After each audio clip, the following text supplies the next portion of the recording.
Hey guys, today I'll be paying homage to my Spanish great-grandfather and share with you my twist on a classic rice dish called paella. But instead of using rice, we'll be substituting quinoa. You heard right guys, quinoa. As you may know, quinoa has been called a superfood as it offers many proven nutritional benefits while introducing very little calories and fat to the diet. I love this dish because it's one of those all-in-one meals. Your grains, your protein, your veggies, all in one pot. Let's begin. So first we have some quinoa. I use about 1.5 cups for this dish. Some skinless, boneless chicken breast. Some turkey chorizo. Some minced garlic. About a medium onion, half of it. Some sliced red bell pepper. Some black olives, this is actually optional, some saffron, some lemon for a garnish, some black pepper, smoked paprika, salt, and some bay leaves. And here I used canned tomatoes, but you can use fresh or tomato paste, and fish sauce, which is optional. And we have some chopped parsley and some frozen peas. Remember, for this dish you can use any veggies you like.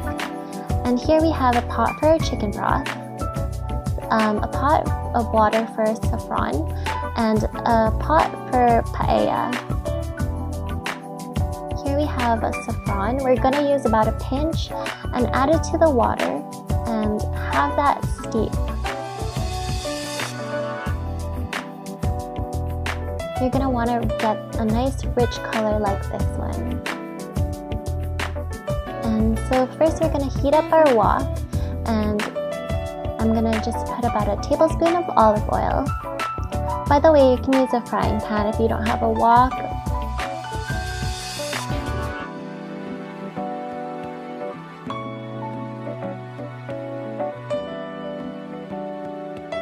And now you're going to want to cook up your chorizo. If you haven't yet checked it out, I actually have my recipe on how to make this easy turkey chorizo. I'll link it right on the pan.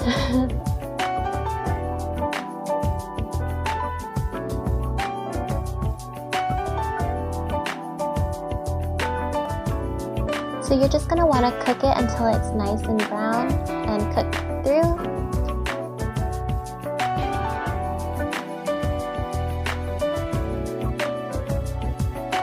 Oh, it smells amazing. I wish you could smell it right now. And once it's done, you're going to want to put that aside.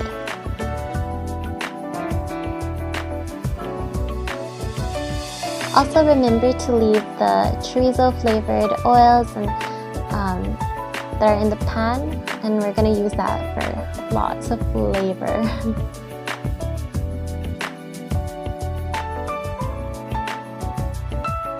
And now we're going to take our minced garlic and add that in.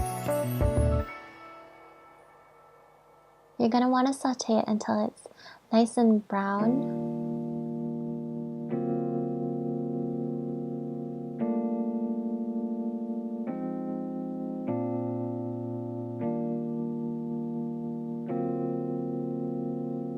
And if the oil wasn't enough, feel free to add more. And you can add in your onions at this point.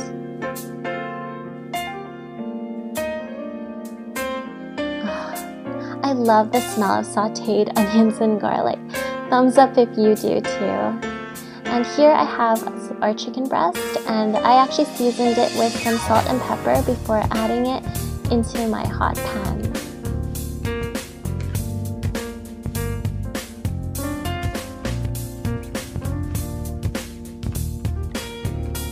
Now you're just going to want to saute it like you would a stir fry and have the chicken all nicely cooked.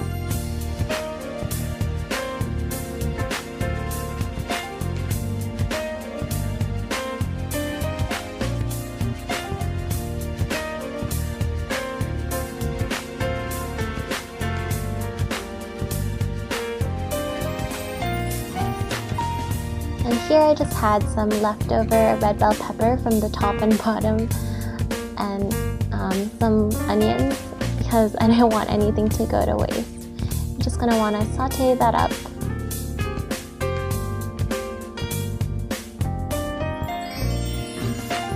And at this point you could add in your tomatoes, and I actually added some fish sauce, which again is optional, but you just want to add that all in and kind of just like let that stew and simmer.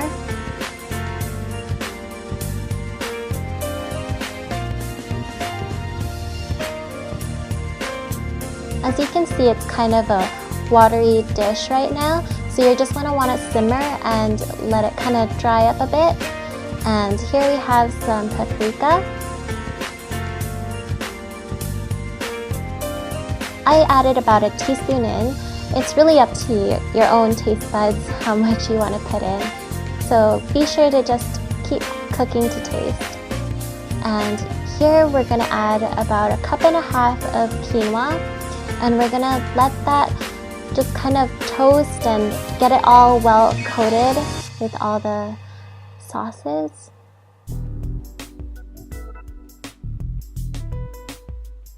And once it's all nice and toasted, you're going to want to add in your steeped saffron. This is about 1 cup of liquid. And also your chicken broth or vegetable broth, which is about 2 cups. Remember, when you're cooking quinoa, it's a 1 to 2 ratio. So 1 quinoa, 2 liquid. And here I have 2 dried bay leaves, which I'm gonna submerge in our liquid, and some of the parsley. Again, you're gonna want to sprinkle it and let that kind of submerge in your liquid. You're going to want to let that kind of come to a boil, and once it starts to kind of simmer, you're going to put your heat back on low and cover it.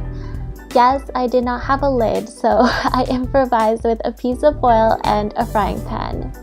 You gotta do what you gotta do.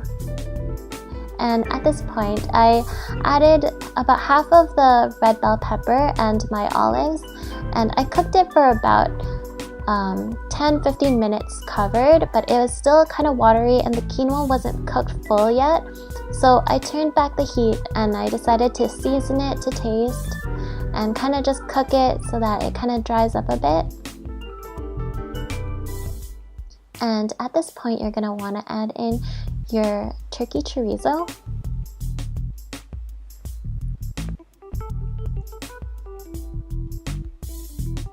And you can just flat it out and kind of add in the rest of your bell pepper, just so that it's all nice and in the way that you'd like to serve it. And so here I sprinkled in our frozen peas and poured a bit more of our leftover broth and kind of let that simmer so that it gives kind of a steaming effect to our peas.